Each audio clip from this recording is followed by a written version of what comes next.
September 21 సర్వపితృ అమావాస్య. గతించిన మన పూర్వీకులకు, శరీరాన్ని విడిచిపెట్టిన మన కుటుంబ సభ్యులను తలుచుకొని శ్రద్ధగా వారికంటూ ఒక హోమం కానీ, లేదంటే ఒక దానం కానీ, ఒక కార్యక్రమం కానీ జరపవలసిన రోజే ఈ సర్వపితృ అమావాస్య. మహాలయ అమావాస్యగా మనందరికీ తెలుసు. ఈ రోజున ఒక్కసారిని వారి తలుచుకొని ఒక పుణ్యక్షేత్రంలో వారి పేరు మీద ఏదైనా కార్యక్రమం జరిపిస్తే ఎంత బాగుంటుందో కదా. అలాంటి ఒక అవకాశాన్ని అందిస్తున్నారు నిత్యాగ్ని ఆశ్రమ నిర్వాహకులు శ్రీని గురూజీ. వీరి ఆధ్వర్యంలో కాశీ మహాక్షేత్రంలో పవిత్ర గంగానది ఒడ్డున రాజాఘాట్ దగ్గర తిలాహోమం జరుగుతోంది. ఈ రోజున గతించిన మీ పూర్వీకులకు ఈ కార్యక్రమాన్ని జరిపించండి. వివరాల కోసం స్క్రీన్ మీద నెంబర్ ఇస్తున్నాను. అలాగే nityagni.com వెబ్సైట్ ద్వారా మీకు ఒక గూగుల్ ఫామ్ ఇవ్వడం జరుగుతుంది. ఒకసారి మీరు ఆ వెబ్సైట్ విజిట్ చేస్తే వివరాలన్నీ కూడా అందులో వస్తాయి. గతించినటువంటి మీ పూర్వీకులు, కుటుంబ సభ్యులు దాదాపుగా 30 మంది వరకు మీకు వారి పేర్లు ఇవ్వచ్చండి.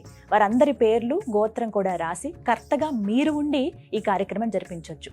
మీ పేర్లన్నీ కూడా హోమం జరిగే చోట చదవటం జరుగుతుంది. అవన్నీ కూడా మీరు లైవ్ లో సుమన్ టీవీ స్పిరిచువల్ ఛానల్ ద్వారా వీక్షించవచ్చు. పవిత్ర క్షేత్రం కాశీ. ఈ క్షేత్రంలో జరుగుతున్నటువంటి ఈ కార్యక్రమం అక్కడి దాకా మనం వెళ్ళకపోయినా సరే మీ పేరు మీద అక్కడ జరిగేటువంటి ఈ కార్యక్రమాన్ని మీరు లైవ్ లో వీక్షించవచ్చు. ఇక సమయం కూడా చాలా తక్కువగా ఉంది. సెప్టెంబర్ 21 అంటే ఒక 2 రోజులు మాత్రమే.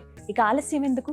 నెంబర్కి ఒకసారి కాల్ చేయండి. మీకు వివరాలన్నీ మా టెలికాలర్ అందిస్తారు. లేదంటే డైరెక్ట్గా మీరు nityagni.com వెబ్సైట్ ద్వారా కూడా 1551 రూపాయలు సమర్పించి ఈ కార్యక్రమాన్ని జరిపించవచ్చు.